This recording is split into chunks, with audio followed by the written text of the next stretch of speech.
नमस्कार दोस्तों, मैं स्टडी प्लैंक के यूट्यूब चैनल में आप सभी का स्वागत करता हूं। मेरा नाम सुनील है। मैं आज आपको बिहार शिक्षक भर्ती की जो एग्ज़ाम 2.20 की वैकेंसी आ गई है, आज से स्टार्ट हो गई 3 नवंबर से। हम उस पर मेंसुरेशन का एक टॉपिक करेंगे, रोम्बस। ये एडवांस मैथमेटिक्स के अंतर्गत आता है। इसमें हम सारी चीज़ें कवर करेंगे। मेंसुरेशन में बहुत सारी चीज़ें आती हैं, तो मैं बेसिकली ये स्टार्ट कर रहा हूँ। तो इसके पहले भी मैंने बहुत सारी चीज़ें कवर कर रखी, तो वो वीडियोज़ आप देख सकते हैं। सो एक चीज़ याद रखिएगा, इस वाले कॉन्सेप्ट को सीख के आप क्लास 6 to 8 वाला भी वीडियो कवर कर सकते के टॉपिक्स कर सकते हो। 9 to 10 के टॉपिक कवर कर सकते हो। तो 9 to 10 वाले को डाउट नहीं होता, लेकिन क्लास 6 to 8 वालों को डाउट ये रहता है कि यार ये तो हमारे लेवल का नहीं है, 6 to 8 लेवल में नहीं आएगी चीज़ें। तो कोई एक चीज़ याद रख लो कि लास्ट ईयर जो पेपर देखे गए हैं, पीआरटी का जो पेपर हुआ था 1 to 5 वाला, उसमें लॉ के क्वेश्चन आए थे, जो कि वो 1 to 5 में कहीं एग्जिस्ट नहीं करता, लेकिन वो 10th लेवल में आप देखोगे तो वो क्वेश्चन दिखाई पड़े थे। ऐसे कई क्वेश्चंस दिखाई पड़े थे, तो मैंने एक एग्जांपल आपको बताया। सो ये टॉपिक भी जो 6 to 8 लेवल की तैयारी कर रहे हैं या फिर 9 to 10 की कर रहे हैं, उनको तो करना ही करना, तो सभी के लिए इम्पोर्टेंट है। ठीक है, सो आज स्टार्ट कर लेते हैं। सबसे पहले हम बात करेंगे क्वाड्रिलेटरल की। क्वाड्रिलेटरल मतलब होता है चतुर्भुज। ठीक है, तो ये चतुर्भुज, पहले आप ये समझो कि चतुर्भुज एग्जैक्टली होता क्या है। जिसमें 4 भुजाएं होती हैं, जिसमें 4 साइड्स हों। मैं इंग्लिश में लिखूंगा, हिंदी में बोलते चलूंगा, जिसको नोट्स बनाना लिखता चलेगा। जिससे 4 साइड्स हो और 4 एंगल हो। एंगल मतलब कोण हो। 4 भुजाएं और 4 कोण वाली आकृति जो होती है, जो बंद आकृति होती है, उसको बोलते हैं क्वाड्रिलेटरल। और ये पॉलीगन होता है, बहुभुज होता है। तो वो एक चीज़ और इसमें तो क्वाड्रिलेटरल के टाइप्स में बता देता हूँ। जैसे मैंने कह दिया कि आयत हो गया, इसको क्या बोलते हैं, रेक्टेंगल बोलते हैं इंग्लिश में। मैं हिंदी लिख दे रहा हूँ यहाँ पे। इसके बाद वर्ग लिख दिया, उसके बाद समचतुर्भुज लिखा। ठीक है, समचतुर्भुज लिख दिया, ये चीज़। और इसके बाद मैंने लिख दिया समांतर चतुर्भुज। चतुर्भुज इस तरीके से बना दिया। और इसके बाद लिख दिया समलंब चतुर्भुज। देखो, ये इस सारी चीज़ें में लिखने का तात्पर्य मेरा क्या है, इसका मतलब ये हो गया कि ये सब के सब चतुर्भुज के अंतर्गत आते हैं, जिसमें 4 भुजाएं। आयत में भी 4 भुजाएं, वर्ग में भी 4 भुजाएं, समचतुर्भुज में भी 4 भुजाएं, समांतर में भी 4 भुजाएं, समलंब में भी 4 भुजाएं। ये सब आपके कोर्स में है। मैं जब कुछ समचतुर्भुज वाला पार्ट कवर करूंगा, जिसको इंग्लिश में आप बोलते हो रोम्बस। ठीक है, रोम्बस। और ये रोम्बस हो गया। बाकी चीज़ें भी मैंने कवर कर दूंगा जो बची हुई हैं, और जो कुछ पहले भी पढ़ा रखा है, तो आप इसको चाहो तो रिवीजन कर लेना with the help of previous videos. ठीक है, अब ये चीज़ तो मैंने कवर कर दी कि ये सब क्वाड्रिलेटरल के ही अंतर्गत आते हैं। एक चीज़ और बेसिकली समझना ज़रूरी है कि आपको ये तो समझ में आ गया कि क्वाड्रिलेटर मतलब एक ही आकृति नहीं होती, कई अलग अलग आकृतियाँ हो सकती हैं। सबके अलग अलग साइज और शेप, आकृति के आधार पे हम उसको अलग अलग नामों से बताते हैं। ठीक है, अब पहले आप एक चीज़ समझना होगा, इस टॉपिक को करने से पहले, स्टार्ट करने से पहले एक चीज़ आप समझिएगा, बेसिक है। जिनको पता है उनके लिए तो बहुत अच्छी बात है। अगर जिन्हें नहीं पता है, इसी देखो आप, अगर मैं बोल देता हूँ ये आकृति सब क्या है, आप बोलोगे सर सब के सब क्या है, चतुर्भुज है। सबके हमने एरिया मतलब क्षेत्रफल यहाँ पे लिख दिया है। क्षेत्रफल का मतलब क्या होगा, अगर कोई भी आकृति हो, मैं आपको ये चीज़ें इसलिए दिखा रहा हूँ कि आप चीज़ों को कंपैरिजन कर पाओ। क्षेत्रफल का मतलब होता है किसी भी आकृति का क्षेत्रफल जो चतुर्भुज वाला हो, उसको आधार गुणे ऊंचाई लिखते हैं। चाहे वो कैसी आकृति हो, आधार गुणे ऊंचाई लिखते हैं। कैसी भी आकृति हो, उसको अगर हमें किसी तरीके से भी अगर इसका क्षेत्रफल निकालना तो कैसे निकालते हैं। देखो, इस वाली आकृति जिसको आप समचतुर्भुज बोल सकते हैं, इसको मैं आर लिखता हूँ, रोम्बस। ठीक है, और ये आपको आयत लग रहा है तो इसको रेक्टेंगल लिख देंगे, रेक्टेंगल। ये आपका वर्ग है तो इसको स्क्वायर लिख दिया मैंने, स्क्वायर। ये समलंब है तो ट्रेपेजियम लिख दिया। चाहे तो आप इसमें, मैं इसको पूरा नहीं कर रहा हूँ, छोटा ही लिख रहा हूँ। देखो, ये चीज़ हो गई। अब इसमें से क्षेत्रफल अगर मैं फाइंड आउट करना हो तो कैसे फाइंड आउट करूँ। अगर मैं देखो यहाँ पे ऊंचाई अगर मैं ड्रॉ कर लेता हूँ, ये ऊंचाई हो गई। ठीक है, इसमें 90 डिग्री का एंगल बन रहा है, मतलब ये वाला पार्ट, ये जो हिस्सा है, ये ऊंचाई होगा। मैंने इसको बी ले लिया। अब देखना ध्यान से, आप इसको आप एल लेते हो, आधार। ठीक है, इसमें ऊंचाई ए ले लिया क्योंकि ये वर्ग है, ऑल साइड इक्वल है। मगर यहाँ 90 डिग्री का एंगल बन रहा है, ये वर्टेक्स है, शीर्ष वाला जो कोण बन रहा है ये 90 डिग्री का बन रहा है। यहाँ से इसका आधार भी क्या होगा, 1, क्योंकि वर्ग में सभी भुजाएं आपस में बराबर होती, पहले ऑलरेडी बता चुका हूँ मैं। ठीक है, इतनी चीज़ें आप समझ। ट्रेपेजियम की बात करूँ तो यहाँ पे एक मैंने ऊंचाई ड्रॉ कर दिया। ये बिल्कुल लंबवत है भाई, टेढ़ा मेढ़ा नहीं है, बिल्कुल लंबवत। एच इसकी हाइट ले ली, इसका आधार बी ले लिया। तो इन सभी केस से मैंने आधार यहाँ पे एच लिया, बी लिया और यहाँ पे हमने एच कर दिया। देखो आप अब इस चीज़ को थोड़ा सा एक बार चीज़ों के साथ कंपैरिजन करेंगे तो आपको बहुत आसानी से चीज़ें समझ में आ जाएंगी। जो मैंने आपको फार्मूला लिख के रखा है, आधार गुणे ऊंचाई। अगर देखो यहाँ पे आधार क्या है, यहाँ पे लिखोगे तो क्या हो जाएगा, आधार मतलब बी हो गया और ऊंचाई का मतलब एच हो गया। ठीक है, ये क्षेत्रफल निकाल लिया। मैं किसी आकृति का नाम नहीं ले रहा हूँ। यहाँ पे देखो ये आपको आयत लग रहा है। आधार क्या है, यहाँ पे आधार एल है तो एल लिख लिया। ऊंचाई क्या है, यहाँ पे बी है तो बी लिख लिया। यहाँ पे आधार क्या है, ए है, मतलब ए है। ऊंचाई क्या है, ये भी ए है, तो मतलब इसका क्षेत्रफल आ गया भुजा, भुजा इंटू भुजा आ गया। और ये समलंब है, यहाँ पे भी क्षेत्रफल निकालना हो तो मतलब बी और ऊंचाई क्या है एच।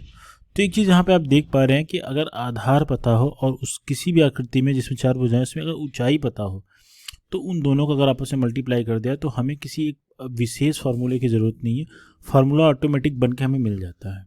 ठीक है, इन सभी आकृतियों में मैंने आधार गुणे ऊंचाई किया, इसके अलावा मैंने कुछ भी नया चीज़ नहीं किया है।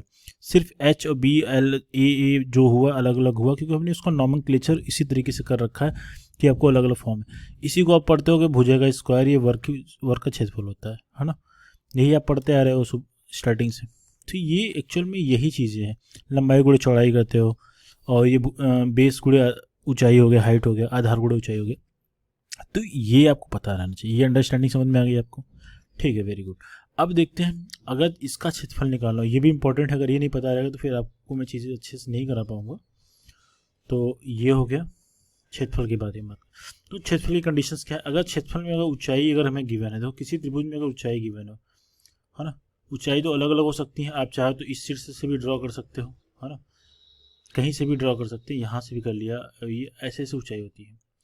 एक चीज़ और याद रखो, अगर मैं आपको समझाने की पॉइंट ऑफ व्यू, अगर मैंने यहाँ पे एक लाइन ड्रॉ की, एक यहाँ पे लाइन ड्रॉ कर दी और एक यहाँ पे लाइन ड्रॉ कर दी, मैं आपसे पूछ रहा हूँ ऊंचाई कौन सी है, जरा बता दीजिए आप। देखो मैंने कहा ये तीनों में से ऊंचाई कौन सी होगी, H1 H2 H3 कर दिया, तो आप क्या बताओगे? तो आपको एक चीज़ याद रखना पड़ेगा कि त्रिभुज में सबसे जो बड़ी वाली ऊंचाई होती है, सबसे उससे बड़ी ऊंचाई नहीं ड्रॉ कर सकते हो। ये देखो ये वाली हाइट, ये वाली हाइट में अंतर है। सबसे बड़ा हाइट कौन सा, तो आप बोलोगे सर S3 वाली हाइट सबसे बड़ी वाली है, तो यही इसकी हाइट मानी जाएगी, ऊंचाई जिसको आप बोलते हो, यही इसकी ऊंचाई होगी। बाकी ये सब ऊंचाई नहीं होंगी, ये सिर्फ लाइंस होंगी। ठीक है, तो इस बात को भी आप बेशक याद रखिएगा। अब देखो यहाँ पे ऊंचाई, ये तीन मैंने अलग अलग ऊंचाइयाँ ड्रॉ कर दी है। अगर ABC कह दूँ, इसको नाम में लिख देता हूँ ABC, बहुत ध्यान से समझिएगा, बहुत आराम से समझा रहा हूँ। इसकी हाइट अगर H1 ले लिया, ठीक है, आप इसी तरीके से H2 H3 भी कर सकते हो, मैं केवल आपको अंडरस्टैंडिंग के पॉइंट ऑफ व्यू से बता रहा हूँ। और ये हो गया बेस का मतलब B हो गया। देखो त्रिभुज के क्षेत्रफल को निकालने के लिए क्या होता है, मैं आपको ये सब चीज़ें बताऊँ एक्चुअल में आया कैसे है। ये 1/2 आधार गुणे ऊंचाई होता है। ठीक है, आधार गुणा ऊंचाई होता है।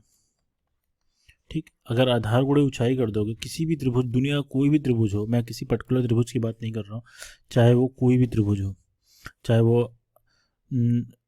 समकोण त्रिभुज हो, चाहे द्विबाहु त्रिभुज हो, समकोण त्रिभुज हो, या फिर सम त्रिभुज हो, मतलब कोई भी त्रिभुज हो यार, कुछ भी, मतलब कोई भी जिसमें हाइट पता हो, आधार पता हो, उसका क्षेत्रफल निकाला जा सकता है। अब आप बोलोगे 1/2 आधार क्या है, तो आप बोलोगे B।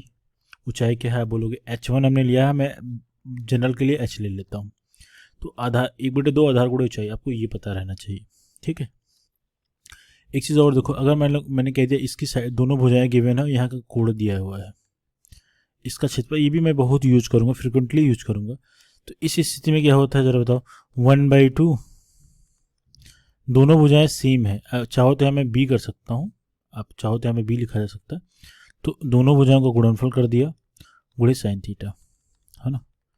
ये कैसे निकलता है, हम जब ट्रिग्नोमेट्री में पढ़ाऊंगा तो चीज़ें समझा दूंगा कि किसी कोण के सामने भुजा लंब मानी जाती है और साइन थीटा बराबर लंब बटे कर्ण होता है, वो चीज़ का यूज़ करके हमने यहाँ पे साइन थीटा की वैल्यू यूज़ की है।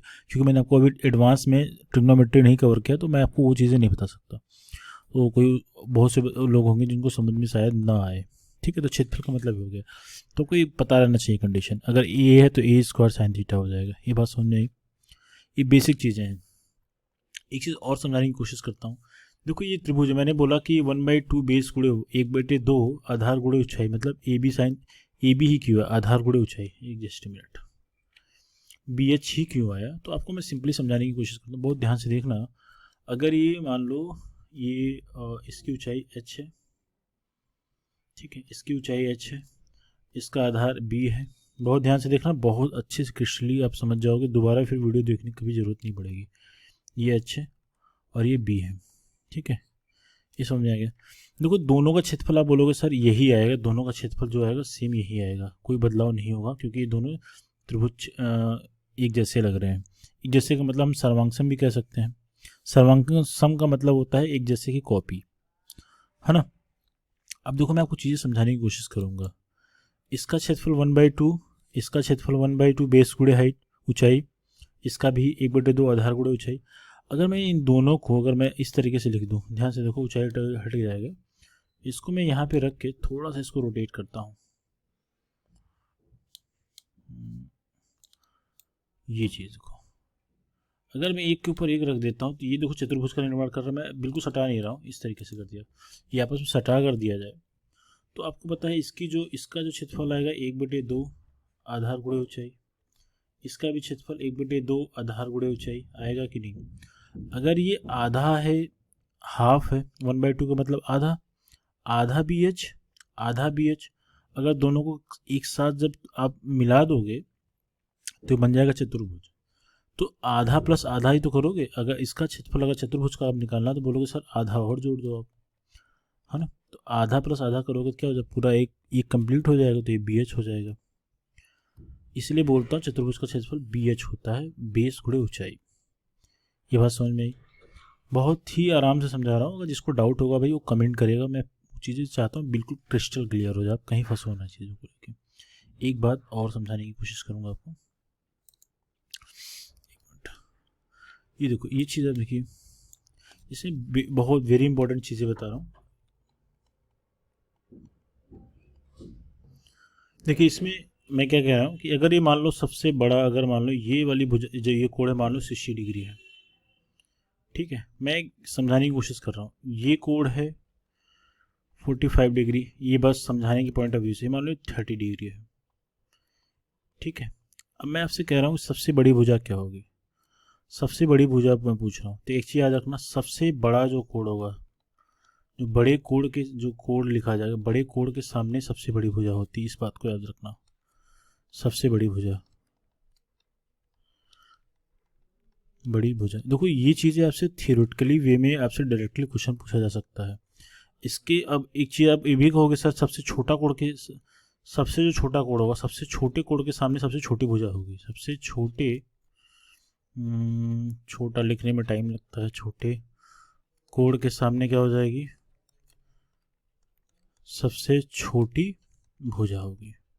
अब इसका क्या मतलब हुआ, अगर मैं बोल देता हूँ, अगर ये कोण, अगर मैंने आपसे एक ट्रायंगल, अगर सपोज के यहाँ पे मैंने ड्रॉ कर दिया, ये मान लो एक ट्रायंगल मैंने बना दिया। अब देखो इसमें मैं कह देता हूँ सबसे बड़ी भुजा मान लो ये कह देता हूँ, मैंने कहा ये 5 सेंटीमीटर है, और ये बोल दिया इसको 4 सेंटीमीटर, और इसको बोल दिया 3 सेंटीमीटर।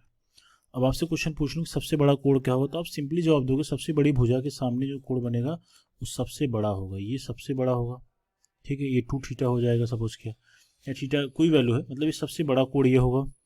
और सबसे छोटा कोण क्या होगा जरा बताओ, इस सबसे छोटी भुजा क्या है, ये वाली भुजा है, इसके सामने सबसे छोटा कोण बनेगा। ये बेसिक चीज़ें आपको पता रहनी चाहिए, वेरी वेरी इंपॉर्टेंट है भाई, देख लो अगर ये सब चीज़ पता है तो बेसिक्स आपके स्ट्रांग रहेंगे, ठीक है। ये चीज़ समझ में आई, तो मैंने आपको ये 2 चीज़ें बेसिकली समझा दी जिसमें बहुत से लोगों को डाउट रहता है, ये बात समझ में आ गई। अब चलते हैं अपने टॉपिक की तरफ, जिसको मैंने समचतुर्भुज नाम दिया है। तो ये हमारा टॉपिक है समचतुर्भुज, समचतुर्भुज, ठीक है, समचतुर्भुज ये टॉपिक है हमारा, ठीक है। समचतुर्भुज के बारे में मैंने आपको बेसिकली चीज़ें बताई दी हैं, ऑलरेडी बता दी हैं, फिर भी मैं एक बार इसको कॉपी करके मैं आपको चीज़ें और ज़रा जल्दी करने की कोशिश करूँगा, ड्रॉ करने में टाइम ना लगे, ठीक है। ये चतुर्भुज आपको, तो समचतुर्भुज की प्रॉपर्टी याद रखो, मैं प्रॉपर्टी को इस फिगर के माध्यम से समझाने की कोशिश करूँगा। पहला तो क्या होता है, जो साइड्स होते हैं बराबर होंगे, सम का मतलब इक्वल, चतुर्भुज का मतलब भुजाएं, जिसमें चारों भुजा, सम मतलब समान, चतुर्भुज का मतलब हो गया चारों, भुज का मतलब भुजा, जिसमें चारों भुजाएं बराबर उसको समचतुर्भुज कहते हैं। तो आपने ये ड्रॉ कर लिया, तो पहली प्रॉपर्टी हो गई सबकी भुजाएं बराबर होती हैं। ये बनता कैसे है यार? अगर मैं देखो एक वर्ग होता है ना, वर्ग की सभी भुजाएं बराबर होती हैं आपस में। वर्ग को अगर आप धक्का मारोगे ना, धक्का मारोगे थोड़ा सा झुक जाएगा, वो झुकेगा तो उसके भुजा पे प्रभाव नहीं पड़ेगा, लेकिन उसकी आकृति बदल जाएगी, वो थोड़ा झुक जाएगा। ठीक है, तो वो बन जाता है समचतुर्भुज। अगर वो बिल्कुल एक दूसरे पे लंबवत हो जाए, अगर ये कोण अगर यहाँ पे 90 डिग्री अगर बनाए, अगर लंबवत अगर बनता है, तो अगर ये इस तरीके से अगर बनता, ये ऐसा होता, ये अगर ये पूरा ऐसे बराबर एक दूसरे पे लंबवत अगर होता, तो अगर ऐसा आकृति बनता चला जाता है तो इसको बोलते हैं वर्ग। अगर इसको थोड़ा धक्का मारोगे आपने तो कुछ इस तरीके से आकृति बन जाएगी। हाँ समझ नहीं, तो आकृति इस तरीके से बन जाएगी, तो उसको बोलते हैं समचतुर्भुज। ठीक है, ये बात समझ में आ गई। तो इसकी प्रॉपर्टीज देखो भाई, इसकी प्रॉपर्टीज कुछ देखो। इसमें क्या होता है, अगर सपोज किया इसका नॉमेनक्लेचर कर दूं पी क्यू आर एस, तो इसमें जो होता है विपरीत कोण बराबर होते हैं। पॉइंट लिखते चलो फटाफट से, मैं भी लिखते चलता हूँ। कोशिश करी, मैं जो बोलता हूँ बहुत सारी चीज़ बोलता मैं लिखता नहीं हूँ। विपरीत कोण क्या होंगे, बराबर होंगे, बराबर होंगे। होते हैं, ये सब प्रॉपर्टीज पता रहनी चाहिए। Geometry is all about property, mensuration is all about property. ये प्रॉपर्टी पे ही बेस एग्जामिनर क्वेश्चन बनाएगा आपको। ऐसे क्वेश्चन नहीं बताएगा, बताइए समचतुर्भुज में क्या होता है, भुजाएं बराबर होती हैं, तो ये सब क्वेश्चन नहीं आते हैं। क्वेश्चन इसके डीपली वाले आते हैं। विपरीत कोण बराबर होने का मतलब, आप देखो कोण पी और कोण आर विपरीत है, इसका विपरीत देखो, इस वाले कोण का विपरीत ये है, मतलब दोनों कोण बराबर होंगे। अगर ये वाली वैल्यू थीटा है ना, ये वाली वैल्यू भी थीटा होगी। ठीक है, तो कोण पी और कोण आर क्या है, आपस में इक्वल है। ठीक, इसी तरीके से ये जो आर एस है और ये क्यू है, ये दोनों ही कोण क्या होंगे, आपस में बराबर होंगे। ठीक है, ये बात समझ में आ रही। तो कोण एस इक्व टू कोण क्यू, कोण एस इक्व टू कोण क्यू, ये बात समझ में आ गई। अब ये वैल्यू कितनी होगी इससे बात करेंगे, ये वैल्यू कितनी होगी इससे बात करेंगे। पहले ये बात समझ में आ गई, विपरीत कोण बराबर होते हैं और सभी भुजाएं आपस में बराबर होती है, क्योंकि समचतुर्भुज है ये। इतनी बात समझ में आई। एक प्रॉपर्टी और देखते हैं यहाँ पे, हर एक प्रॉपर्टी को अलग अलग पेज में करेंगे जिससे आपको चीज़ें समझ में आ जाए। ये हो गया चतुर्भुज हमारा। सेकंड प्रॉपर्टी पे आते हैं। सेकंड प्रॉपर्टी पे, तो सेकंड प्रॉपर्टी में मैं बोल रहा हूँ कि अगर अगर हाँ, कोण की बात कर रहा था। अगर ये कोण थीटा है मेरे भाई, देखो ये कोण अगर थीटा है तो यह कोण क्या होगा, यह कोण क्या होगा। तो सिंपली सी बात देखो, अगर मैं दो पैरेलल लाइन, थोड़ी सी ज्योमेट्री की बात करते हैं। अगर मैं एक लाइन ऐसे ड्रॉ कर रहा हूँ, एक लाइन ऐसे ड्रॉ कर रहा हूँ, देखो पैरेलल का मतलब होता है, समांतर का मतलब होता है कि किसी भी बिंदु पे इसकी जो दूरियां अगर यहाँ पे दो है तो यहाँ पे भी दो होना चाहिए भाई। क्योंकि अगर दूरियां अगर आपस में बराबर रहेंगे तो कहीं जाकर मिलेगा नहीं। और समानांतर का जो भुजा की जो डिफिनीशन है, दो ऐसी भुजाएं जिनको अगर आपस में अगर बढ़ाया जाए तो कहीं मिले ना। अगर दूरी कम ज़्यादा हो जाएगी तो कहीं ना कहीं मिल जाएंगी। ठीक है, तो दो ऐसी भुजाएं जिनके बीच की दूरी आपस में बराबर हो, हर एक जगह बराबर, रेल की पटरी जैसे एग्जाम्पल हो गया, कभी मिलते नहीं हैं तो उनको बोलते हैं समानांतर। ठीक है, ये बात समझ में आ गई। अब हम प्रॉपर्टी की बात कर रहे थे, तो प्रॉपर्टी में दूरी में हटा देता हूँ। ठीक है, दूरी हटा दिया। अब देखो मैंने अगर एक तिर्यक लाइन ड्रॉ कर दिया, ट्रांसवर्सल जिसको अंग्रेजी में बोलते हैं, हिंदी में तिर्यक रेखा बोलते हैं। तो इसकी एक प्रॉपर्टी ये होती है ना भाई, कि ये जो कोण बनता है, ये कोण अगर इसको x कह दिया और इसको y कह दिया, तो चीज़ याद रख लेना, इसको इंग्लिश में और हिंदी में क्या बोलते हैं, मैं दोनों बता देता हूँ। हिंदी में इसको जो बोलते हैं एक ही ओर के अंतःकोण। एक ही ओर का अंतःकोण मतलब कोण x जो बनेगा और कोण जो y बनेगा, इसकी जो वैल्यू होती है, ये वैल्यू होती है 180 अंश। ठीक है, यहाँ पे भी देखो, इसको अगर आप थोड़ा इमेजिनेशन करना पड़ेगा, ये ऐसे बढ़ा लो, इसको ऐसे से बढ़ा दिया, और इसी तरह से इसको भी अगर बढ़ा दिया, इसको भी अगर बढ़ा दिया, और ये देखो ट्रांसवर्सल लाइन हो गया, ये कुछ इस तरीके से, ये बढ़ाया नहीं गया है, आकृति को इसको छोड़ दिया गया है कुछ इस तरीके से, देखो है ना, ये ट्रांसवर्सल। आप अब आपको चीज़ें कंपैरिजन करने में ईजी हो रहा है। देखो ये कुछ इस तरीके से बना है, ये जो बीच वाला पार्ट है, ये वाला पार्ट है, यही है समानांतर चतुर्भुज। ठीक, तो इसके मतलब अगर ये वैल्यू देखो, दोनों कोणों का योगफल 180 अंश है। अगर आपको पता है अगर ये वैल्यू थीटा है तो यह वैल्यू कितनी हुई, तो बोलोगे सर 180 अंश माइनस थीटा कर दो, जो वैल्यू आएगी वही होगी। सिंपल सी बात है। ठीक है, और इसको अगर नाम कर दो, ए कह दिया, इसको बी कह दिया, इसको सी कह दिया और को डी कह दिया, सबके साथ अब वही लगा लो। डी और सी का भी योगफल 180 अंश होना चाहिए, यहाँ पे थीटा होना चाहिए। चाहो तो याद रख लो विपरीत कोण बराबर होते तो ये वाली वैल्यू इसके इक्वल और ये वाली वैल्यू इसके इक्वल, सिंपल सी बात। तो यह वैल्यू कितनी हो जाएगी, 180 अंश माइनस थीटा हो जाएगी। ठीक है, तो इस तरीके से चीज़ें आपको याद रहनी चाहिए। ठीक है, बात समझ में आ चुकी है। एक ही ओर के अंतः कोणों का मतलब उनका योगफल 180 अंश होता है, आमने सामने के कोण बराबर होते हैं, और अगर एक ही ओर के लगे कोणों का योगफल एक के साथ एक जो लगे कोण होते हैं, एक साथ जो लगे होते हैं, तो उन कोणों का योगफल 180 अंश होना चाहिए। ठीक है, अगर इनकी बात करूँ तो 180 अंश जोड़ने पे आना चाहिए, इनकी बात करूँ तो जोड़ने पे 180 अंश आना चाहिए, इनको का जोड़ा जाए तभी 180 अंश आना चाहिए, और लास्ट में इसको जोड़ा जाए तभी 180 अंश आना चाहिए। अब जोड़ लो, सबकी वैल्यू इक्वल ही आएगी। बस सुनने आ गई। अब नेक्स्ट चीज़ों पे चलते हैं, कुछ और प्रॉपर्टीज़ में चलते हैं भाई। देखो प्रॉपर्टी नंबर 3, जितनी प्रॉपर्टी उतनी स्टार। ठीक है, अब एक चीज़ और देखो, मैंने जो चीज़ें बताना स्टार्ट किया अब उस पर आते हैं।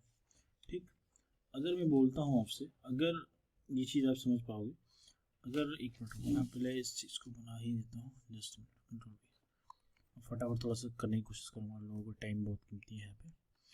तो इस वाले पॉइंट को अगर हम इससे मिलाते हैं तो आप बोलोगे सर ये विकर्ण है, आपको है ना। तो इस वाले को मिलाओगे इससे तो बोलोगे सर ये भी विकर्ण है। ध्यान देना, ये बिल्कुल यहीं पे मैच कर रहा है ना। तो इसमें एक चीज़ याद रखना जो मैं बताने की कोशिश कर रहा हूँ, क्योंकि ये जो कोण बनता है ना, इसमें विकर्ण जो होते हैं, विकर्ण या डायगोनल जो बोलते हो आप, विकर्ण क्या होते हैं, कोण समद्विभाजक होते हैं। मैं थोड़ा शॉर्टकट में लिखूंगा, कोण, ये एंगल कोण के लिए मैं यूज करता हूँ, कोण समद्विभाजक होते हैं, समद्विभाजक होते हैं। तो जल्दी लिखूंगा, इसका मतलब क्या हो गया, अगर ये वाला एंगल जितनी वैल्यू इसकी होगी वो वाली वैल्यू इतनी होगी। देखने में लग नहीं रहा फिगर, मगर जहाँ पे इंटरसेक्ट करेगा दो बराबर भागों में बांटेगा, ये जितनी वैल्यू होगी वो भी वैल्यू इतनी ही होगी, दोनों की वैल्यू क्या होगी आपस में इक्वल, है ना। सपोज क्या ये पूरी वैल्यू 2 थीटा थी, मान लो पूरी वैल्यू, मतलब ये पूरे का पार्ट ये जो ऐसा था ये 2 थीटा था, तो मैं अगर लाइन ड्रॉ करता हूँ तो ऑब्वियस सी बात है ये वाली वैल्यू थीटा बन जाएगी और ये वाली वैल्यू भी थीटा बन जाएगी, अलग अलग की बात कर रहा हूँ। ठीक है, बात समझ में आ चुकी है। तो ये इसका तरीका है चीज़ों को समझने का। ठीक है, तो इसी तरीके से ये भी आप कर लो, मतलब ये कोण समद्विभाजक होते हैं, अगर डायगोनल अगर ड्रॉ किया जाए तो एक दूसरे के कोण समद्विभाजक होते हैं। मेरा कहने का मतलब सिर्फ इतना से है, अगर ये पूरा 60 डिग्री था तो मैंने एक अगर विकर्ण खींच दिया तो विकर्ण उसको 30-30 डिग्री में दो बराबर भागों में बांट देगा। कहने का तात्पर्य सिर्फ इतना सा था, इतनी बात समझ में आ गई, ये भी याद रखना। अभी पॉइंट और पकड़ते हैं भाई। अब देखो थर्ड पॉइंट चलते, फोर्थ पॉइंट का मतलब 4 स्टार लगा दिया। देखो फोर्थ स्टार में अगर फोर्थ रूल की बात करें तो ये देखो सिंपली मैंने आपको पहले ऑलरेडी बता दिया, अगर कभी मान लो मैं इसका ठीक है ये ऐसा, अगर मैंने आपसे कह दिया इनके साइड्स गिवन है, अगर इनके साइड्स गिवन है और आपको मैंने कह दिया कि भाई ये वाला एंगल आपको मैं दे देता हूँ, तो अगर आपको ये एंगल दिया तो आप बोलोगे सर ये भी तो एंगल थीटा ही होगा। तो मैंने कहा ठीक है भाई।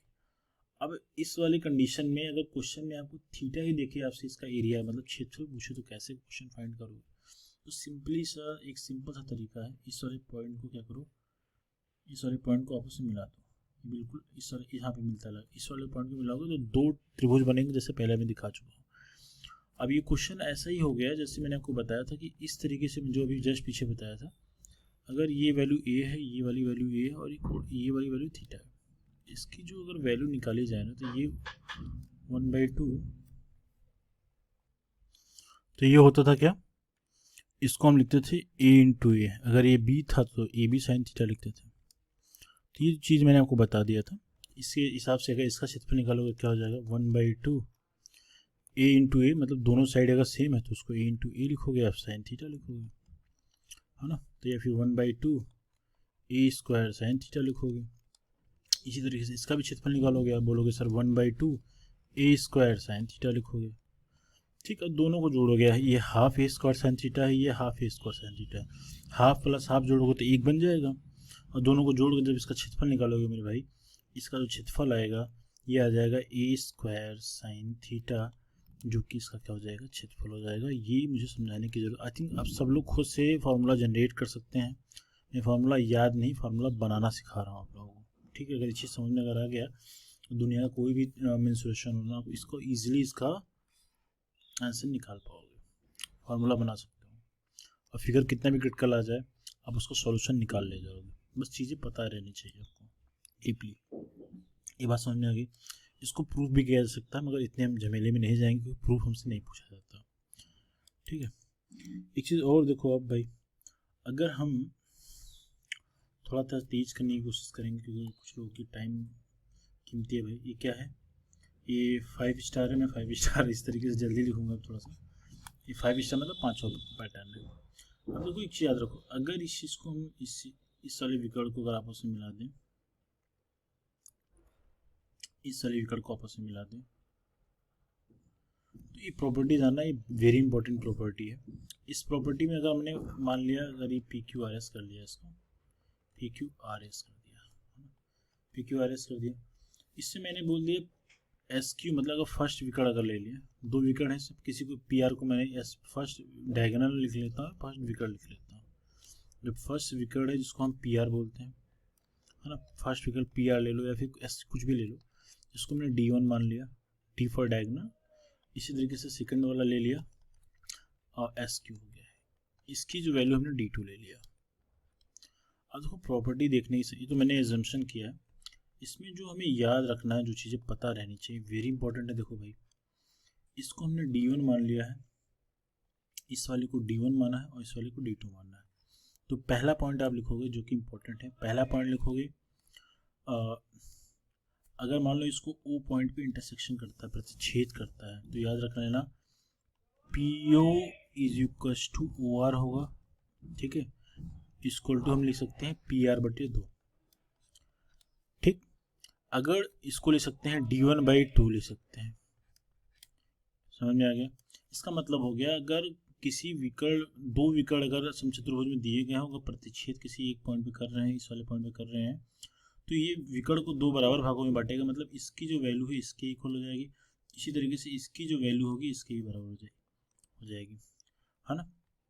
इसी तरीके से अगर एस ओ की वैल्यू लिखा जाए, ओ क्यू की वैल्यू लिखा जाए, तो ये हो जाएगी, आप बोलोगे sir S Q divided by 2 हो जाएगा, इसको डी टू बाई 2 कहते हैं, ठीक है। तो ये प्रॉपर्टी पता रहनी चाहिए।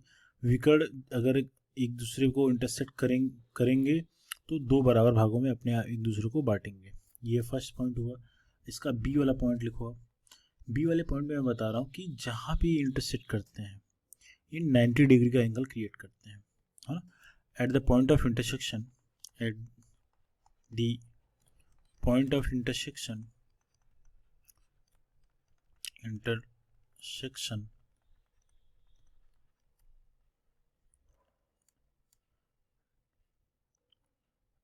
90 डिग्री एंगल क्रिएटेड, मतलब क्या हो गया, अगर जिस बिंदु पर दो विकर्ण प्रतिच्छेद करते हैं वहां पे हमेशा 90 अंश का कोण बनता है, ये भी 90, ये भी 90, ये भी 90, ये भी 90। तो 90 डिग्री का एंगल बनेगा जब एक दूसरे को प्रतिच्छेद करेंगे, एक, ठीक है। तो ये ईच एंगल कितना हो जाएगा, ये भी एंगल 90 डिग्री, ये भी 90 डिग्री, ये भी 90 डिग्री, ये भी 90 डिग्री। इतनी बात समझ में आ गई। दो बराबर भागों में विभाजित किया है, उसके बाद 90 डिग्री का एंगल बन रहा है, इतनी चीज़ें आपको पता लग गई, ठीक है। अब इसमें कुछ नई चीज़ें और करेंगे, पॉइंट सी करते हैं। इसमें हम पॉइंट सी कर रहे हैं। इस सारी की सारी चीज़ें बहुत इंपॉर्टेंट हैं, इससे यही क्वेश्चन एग्जाम में डायरेक्टली आते हैं। अब देखो पॉइंट सी अगर बात कर लें, अगर मैं यहाँ पे आपको विकर्ण इसी चीज़ को दिखा रहा हूँ, देखो इसमें अगर हमने इसको D1, एक को हमने ब्लैक ही लिया है, इसको हमने कर लिया, इसको मिला लिया। समझने की कोशिश करना भाई, मैं समझाने की कोशिश पूरी कर रहा हूँ। देखो इसको अगर मैं पूरा इस वाले नेम क्या लिखा था, पी क्यू आर एस किया था ना, तो पी क्यू आर एस लिखते हैं, पी क्यू ई आर और ये एस कर लिया। देखो इसमें पी आर की वैल्यू हम लोगों ने क्या लिखा था, पी आर की जो वैल्यू थी D1 था, और एस क्यू की जो वैल्यू थी क्या था, ये D2 था, ठीक। तो अगर इसकी वैल्यू d1 है तो अब मैंने बोला था कि आपस में दो बराबर भागों में बढ़ते हैं, तो मतलब ये d1/2 हो जाएगा ये वाला हिस्सा, और ये भी क्या हो जाएगा d1/2 हो जाएगा ये वाला हिस्सा, और ठीक है ये d2/2 हो जाएगा। आधे आधे हिस्से में बांट रहा हूँ, दो से भाग करने के बाद दो बराबर भागों में बांट रहा हूँ, ये वाला पॉइंट। ये बात समझ में आ गया आपको? इस तरीके से आपको चीज़ें करनी है। अगर ये चीज़ समझ में अगर आपको आ रही है, अगर इस चीज़ को मैं इस तरीके से थोड़ा सा और करने की कोशिश करूँ तो मुझे बताना। प्रॉपर्टी समझना मेरे भाई, जो कि इम्पोर्टेंट है आपके लिए।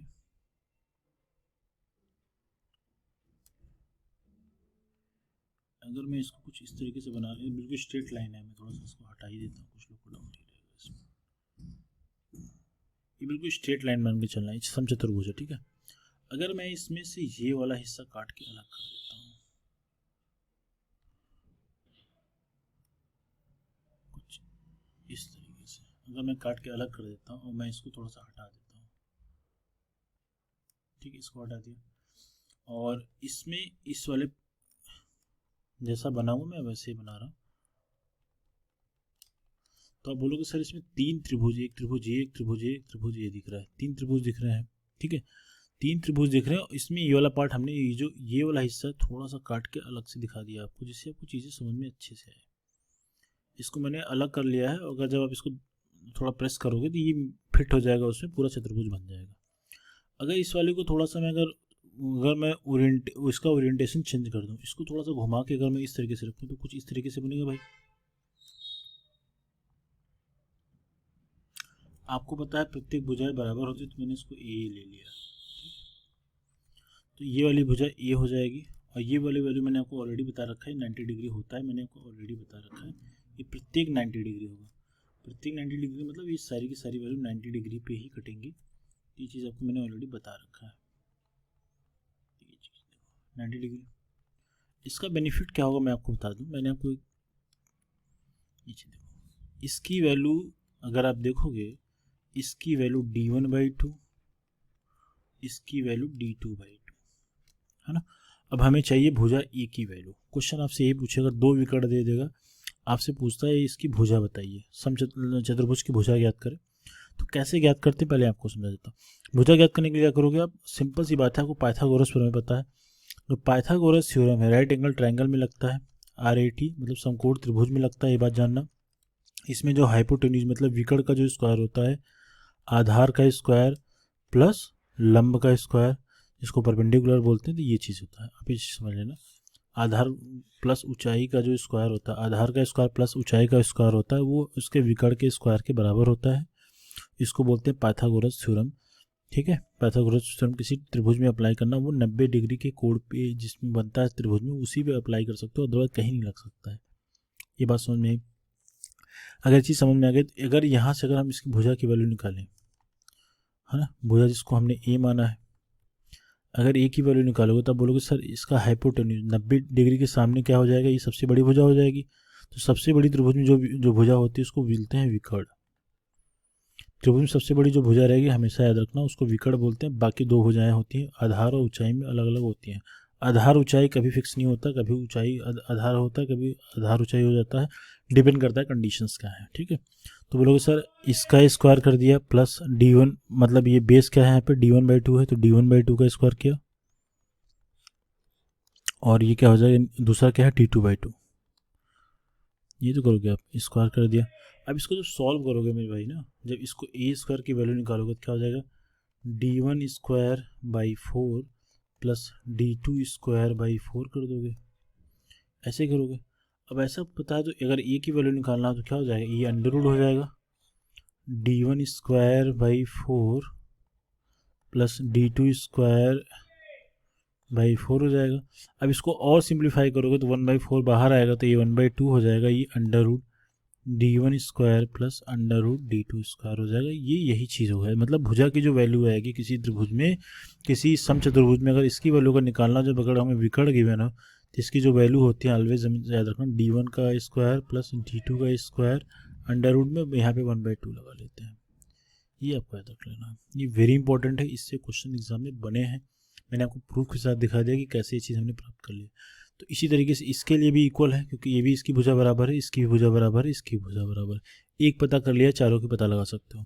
एक प्रॉपर्टी और जानो, देखो इसमें चार त्रिभुज बन रहे हैं, एक इसमें चार त्रिभुज बन रहे हैं, कैसे कैसे, इससे भी एक प्रॉपर्टी बनाते हैं। 1 2 3 और 4 हो गया। अब ध्यान से देखना, देखो चार त्रिभुज बन रहे हैं, तो मतलब अगर मैं बोल दूं, जस्ट मिनट, अगर मैंने कहा इसको इससे मिला दिया और इसको इससे मिला दिया, भाई देखो बिल्कुल इक्वल है। 1 मिनट रुको, आप मैं थोड़ा सा सही कर लेता हूँ, लोग इसे भी कमेंट कर देंगे कि भाई गलत बना के रखा है। ठीक है, इस तरीके से बन गया। अभी सोचो स्ट्रेट सीधी रेखा है, ठीक है। इसमें देखो विकर्ण आपको बता दिया कि 2 बराबर भागों में काटते हैं, ये बिंदु प्रतिच्छेद होता है। तो याद रख लेना, अगर चतुर्भुज का अगर क्षेत्रफल मैंने कह दिया कि अगर 8 है, सपोज कि अगर 8 है, 8 मीटर स्क्वायर है, ठीक है, तो ये पहला वाला हो गया, ये दूसरा हो गया, ये तीसरा हो गया, ये चौथा हो गया। 4 त्रिभुज बन रहे हैं इसमें। मैं बोलूँगा पहले का क्षेत्रफल कितना होगा, तो आप बोलोगे सर इसको 4 से भाग कर दो, क्योंकि 4 से भाग कर दोगे तो 4 बराबर भागों में बढ़ जाएगा, तो ये 2 आएगा, ठीक है। तो इसका जो क्षेत्रफल आएगा 2 वर्ग मीटर आ जाएगा, इसका भी क्या आ जाएगा, 2 वर्ग मीटर आ गया। समझ रहे हो मेरी बात आप, 2 वर्ग मीटर आ गया, इसका भी कितना आ गया, 2 वर्ग मीटर आ गया। मतलब अगर उसके विकर्ण प्रतिच्छेदित करते हैं एक पॉइंट पे, तो चतुर्भुज को, समचतुर्भुज को 4 बराबर भागों में बांटते हैं, 4 त्रिभुजों में बांटते हैं, जिनका जो क्षेत्रफल होता है पूरे चतुर्भुज के क्षेत्रफल का क्या होता है, 1/4 होता है। अगर ऐसा भी कर सकते हैं, मैं आपको एक चीज़, इसका एग्जांपल एक और भी समझा देता हूँ। अगर मान लो मैंने कह दिया कि ये त्रिभुज का क्षेत्रफल नहीं पता है,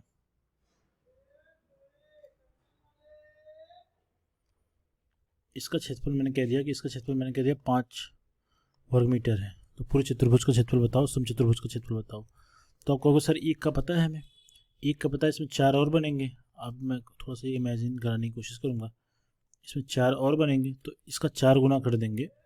अगर मैंने कह दिया ये PQRS है, PQRS है, तो PQRS का जो क्षेत्रफल निकालना होगा ना, PQRS का जो क्षेत्रफल निकालना पड़ेगा, ये होगा एक त्रिभुज का क्षेत्रफल, त्रिभुज का क्षेत्रफल गुना 4 कर देंगे। 4 क्यों किया, क्योंकि एक का पता है और हमें मालूम है 4 त्रिभुज होते हैं, इसे 4 गुना करना पड़ेगा, तो 4 से गुना कर दोगे। तो ये चीज़ बेसिक है, ये आपको पता रहनी चाहिए।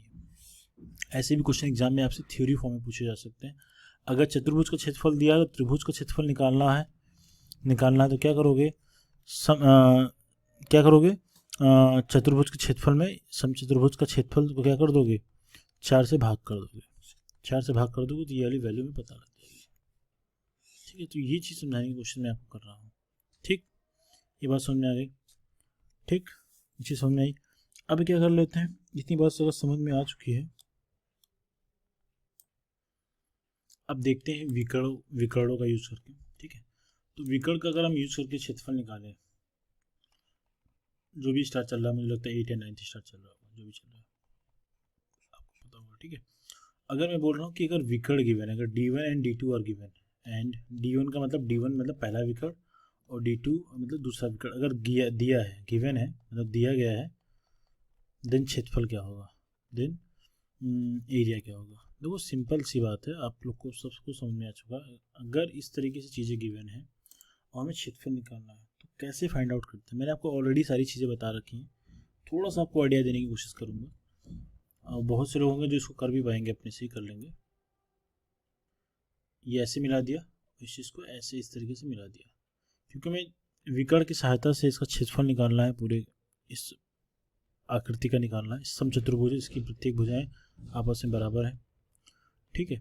क्षेत्रफल निकालने का क्या तरीका है, इसको निकाला आसानी से जा सकता है, मैंने आपको ऑलरेडी बता चुका हूँ। यहाँ पे 90 अंश का कोण बनता है, 90 अंश का कोण बनेगा, और एक चतुर्भुज को मैंने निकाल, अभी मैंने आपको आइडिया दे दिया है। अगर इस वाले पार्ट को अगर निकाल दिया जाए, इस तरीके से निकाल दिया जाए, ये कुछ इस तरीके से पूरा इक्वल है यार, है ना, तो पढ़ाते समय बन नहीं पाता, ये ऐसा कुछ हो गया।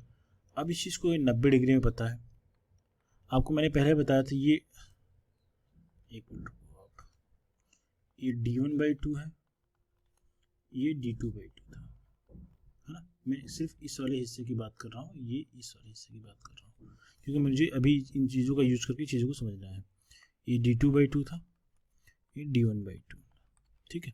अब हमें पता है अगर ये भुजा अगर ए है, ए की भुजा निकालने के लिए क्या करते थे आप, कैसे करते थे, ये d1 और d2 का यूज़ करते थे। तो इसकी वैल्यू जो मैंने निकाली थी 1/2 √d1 स्क्वायर प्लस ये d2 स्क्वायर निकाली है, अभी कुछ देर पहले ही निकाली है। अगर हमें भुजा पता लग गई, ठीक है, अगर हमें भुजा पता लग गई तो ये चीज़ हमें आइडिया है, पहले से पता है। अगर हम इसका क्षेत्रफल निकालना चाहें, मैंने आपको बताया था ये अगर 90 डिग्री बना है, इसका मतलब ये वाला पार्ट ऊंचाई हो जाएगा, इसको हम ऊंचाई कंसीडर करेंगे, ये ऊंचाई की तरह ट्रीट होगा, ठीक है, ये ऊंचाई की तरह ट्रीट होगा, और ये आधार ले सकते हो, ठीक है। तो इसका जो क्षेत्रफल लिखोगे ना, आपको पता भी होगा इसका क्षेत्रफल क्या लिखेंगे, 1/2 आधार गुणे ऊंचाई, तो आधार क्या था d1/2 और ऊंचाई क्या है d2/2, तो ये हो जाएगा 2 गुना 2 गुना 2 गुना तो 1/8 हो जाएगा, और ये d1 इंटू d2 आ जाएगा, ठीक है। तो 1/8 d1 गुणे d2 एक का क्षेत्रफल आया, इस वाले हिस्से का क्षेत्रफल जो आया, इस वाले का क्षेत्रफल जो आया, मैं एक मिनट इसको कलर कर देता हूँ, इस वाले हिस्से का जो क्षेत्रफल आया, इसका जो क्षेत्रफल आया ये इसका 1/8 d1/d2। अब सिंपल सी बात है, अगर एक का क्षेत्रफल पता लग गया हमें, इसका पता लग गया, और इसमें 4 त्रिभुज हैं तो 4 गुना कर दोगे तो पूरे का पता लग जाएगा, सिंपल सी बात है। अतः क्या ले सकते हैं, सम चतुर्भुज, इसको सम चतुर्भुज मानो, ये करके लिख देता हूँ। चतुर्भुज का क्षेत्रफल क्या होगा, ये हो जाएगा 1/8 त्रिभुज का क्षेत्रफल जो पता है, एक त्रिभुज का क्षेत्रफल है ना, एक त्रिभुज का क्षेत्रफल गुणा क्या कर दोगे, 4 का गुना कर दोगे, क्योंकि 4 त्रिभुज है, 4 त्रिभुज है, 4 त्रिभुज में अगर एक त्रिभुज के क्षेत्रफल में अगर 4 से गुना कर दोगे तो चारों का क्षेत्रफल आपस में मिल जाएगा, तो वही क्या हो जाएगा, समचतुर्भुज का क्षेत्रफल हो जाएगा। जब सॉल्व करोगे तो ये 1/2 आ जाएगा, ये 4 से कैंसिल करोगे तो 2 हो जाएगा, तो 1/2 d1 इंटू d2 हो जाता है। तो याद रखना है, वेरी वेरी वेरी इंपॉर्टेंट है भाई, इसको याद रखना है आपको, और ये चीज़ें एग्जाम में आपके आएंगी, ये वाला पार्ट, ठीक है। तो इसको याद रखिए, बहुत इंपॉर्टेंट है, इससे क्वेश्चन काफ़ी बन जाते हैं। अब आते हैं दूसरे कॉन्सेप्ट की तरफ, इसमें हम देख लेते हैं पेरीमीटर के बेस पे क्वेश्चन, जो इसकी प्रोडक्टिविटी आती है। पेरीमीटर मतलब क्या हो गया, परिमाप हिंदी में बोलते हैं इसको, है ना, जस्ट ये परिमाप हो गया, ठीक। परिमाप का मतलब सभी को पता है, इसमें परि का मतलब चारों तरफ होता है, मेजर मैप का मतलब मापना होता है, किसी आकृति के चारों तरफ मेजर करते हैं तो क्या होता है, पेरीमीटर हो जाता है, ठीक है। इसे समझ में आ गया। अगर ये आकृति कुछ इस तरीके से अगर गिवन है, मान लो मैंने ये आकृति आपको दे रखी है, इसकी वैल्यू ए थी, इसकी वैल्यू ए थी, इसकी वैल्यू ए थी, इसकी वैल्यू ए थी, और सभी की वैल्यू समचतुर्भुज की वैल्यू ए थी, तो इसका परिमाप क्या होगा, तो बोलोगे सबकी अगर वैल्यू अगर यहाँ से स्टार्ट करके अगर मैं चारों तरफ घूमते हुए अगर जाऊँ इस तरीके से, ये पूरा घूम के चला जाऊँ, इस वाले पॉइंट से इस वाले पॉइंट पे गया, इस वाले फिर पॉइंट से इस वाले पॉइंट पे गया, फिर इस वाले पॉइंट से लास्ट वाले जहाँ से स्टार्ट किया वहाँ पहुँच गया, तो इसका अगर हमें इसकी लंबाई मेजर करनी है तो पता है इसकी वैल्यू अगर ए है, सबकी ए है, तो क्या करेंगे 4 बार लिखोगे ए, तो मतलब 4 ए हो जाएगा, तो ये परिमाप हो जाएगा। ये तो ये बेसिक चीज़ें वो पता है आपको। इसमें थोड़ी सी क्रिटिकल चीज़ क्या आती है मैं बताता हूँ आपको। हमको पता है कि जो ए की जो वैल्यू है ऑलरेडी हम लोगों ने फाइंड आउट कर रखा है 1/2 √d1 स्क्वायर प्लस ए d2 स्क्वायर, ये पता है। अगर हमें ये वाला हमें परिमाप के लिए हमने वैल्यू निकाल ली, एक आपको ये चीज़ पता रहना चाहिए। इससे भी क्वेश्चन आपसे पूछा जा सकता है, अगर विकर्ण दे दिया जाए, है ना, ये d1 है, अगर विकर्ण दे दिया जाए, परिमाप पूछ रहा है, तो इस तरीके से परिमाप निकलता है। इसको चाहो तो इसको थोड़ा सा सॉल्व कर लो आप, ये हो जाएगा 2 टाइम्स √d1 स्क्वायर प्लस ये d2 स्क्वायर हो जाएगा, ये आपका पेरीमीटर हो गया, पी फॉर पेरीमीटर, ठीक है, ये चीज़ हो गई। अब इसमें एक चीज़ और देख लेते हैं, हमें जैसे कि पता है कि इसका क्षेत्रफल जो होता है, इसका जो क्षेत्रफल होता है 2-3 तरीके से लिखा जा सकता है। इसका एक क्षेत्रफल आपको पता है, अगर ये वाली वैल्यू ए पता है, अगर इसकी ऊंचाई अगर एच हमें पता है, ये वाली वैल्यू एच पता है, तो इसका क्षेत्रफल आपको निकालने का तरीका बताया गया था ए गुना एच, पहले ही सबसे पहले यही बताया गया था। अगर दूसरा कंडीशन क्या है, अगर इसमें मैं इसको फाइंड आउट करने के लिए इसका जो दूसरा तरीका मैंने आपको बताया था, किस तरीके से इसका क्षेत्रफल जब डायगोनल दिया हो, अगर विकर्ण अगर इसका दिया हो, तो इसी वाले पार्ट में अगर 2 विकर्ण दिए हों d1 और d2, अगर मैं इसको अलग पेन से आपको दिखाऊँ एक बार, इसको D1 कह दिया और इसको भी इस तरीके से अगर मिला दिया, ये D2 हो गया। तो इसका जो क्षेत्रफल होता है 1/2 D1 गुना D2 होता है। ये क्षेत्रफल, इसका भी क्षेत्रफल, ये दोनों क्षेत्रफल है। तो किसी भी आकृति का क्षेत्रफल आप चाहे किसी भी तरीके से यूज़ करिए, करके आपने को फाइंड आउट करिए, चाहे कोई भी कंडीशन लगा के यूज़ करिए, क्षेत्रफल हमेशा क्या होते हैं, इक्वल आते हैं। ठीक है, क्षेत्रफल इक्वल आने का मतलब अगर हम इस चीज़ को अगर आपस में बराबर कर दें, जैसा कि मैंने अभी आपको बताया इक्वल होते हैं, ये मल्टीप्लाई का सिंबल है, 1/2 D1 इंटू D2 होता है। ठीक, अगर हम h की वैल्यू के फॉर्म में लिखें तो क्या हो जाएगा, ये 1/2 ये D1 इंटू D2 होता है और डिवाइडेड बाई क्या हो जाएगा, ए हो जाएगा। ए की वैल्यू जस्ट फाइंड आउट करिए, 1/2 ये D1 इंटू D2 कर दिया, ये क्या हो जाएगा 1/2 √D1 स्क्वायर प्लस ये D2 स्क्वायर हो जाएगा।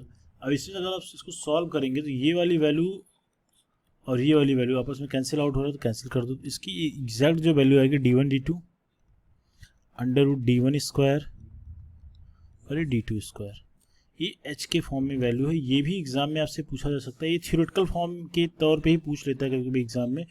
अगर ऊंचाई अगर समचतुर्भुज की अगर मैं फाइंड आउट करनी हो विकर्ण के रूप में कैसे फाइंड आउट करूँ, तो आपको ये फॉर्मूला पता रहना चाहिए कि h की जो वैल्यू होती है D1 D2 upon √D1 square plus D2 square. तो ये इसका फंडामेंटल मैंने आपको बता दिया है। ठीक है, सो आई थिंक मेरे हिसाब से समचतुर्भुज की सारी प्रॉपर्टीज़, जितनी भी प्रॉपर्टीज़ हो सकती हैं, जितनी भी गुण हो सकती हैं, मैंने आपको सारा का सारा कवर कर दिया इस वीडियो में। ठीक है, आगे के वीडियो में मैं ऐसे क्वेश्चंस जो होंगे वो करा दूंगा। ठीक, एग्जाम से ओरिएंटेड क्वेश्चंस रहेंगे। एंड आई होप कि वीडियो काफ़ी बड़ा हो चुका है, तकरीबन 40-50 मिनट का वीडियो हो चुका है। तो ये वीडियो अब आगे ले जाना मतलब काफ़ी बड़ा वीडियो हो जाएगा। तो इसके सेकंड वाले पार्ट में मैं इसके क्वेश्चंस वाले पार्ट कवर कर दूंगा और इससे ज़्यादा एग्जाम में आपके पूछे नहीं जा सकते, क्योंकि मैंने ऑलमोस्ट सारी प्रॉपर्टी आपको क्लियर कर दी, क्रिस्टल क्लियर, कि कौन सी प्रॉपर्टी के क्वेश्चंस का फॉर्मूला किस तरीके से जनरेट हो गया है। आप क्वेश्चन के फॉर्मूले भी खुद से बना सकते हैं। ठीक है, so thank you so much. And आप अगर फर्स्ट टाइम व्यूवर हैं चैनल पे तो चैनल को सब्सक्राइब कर दें और लाइक कर दें। Thank you so much.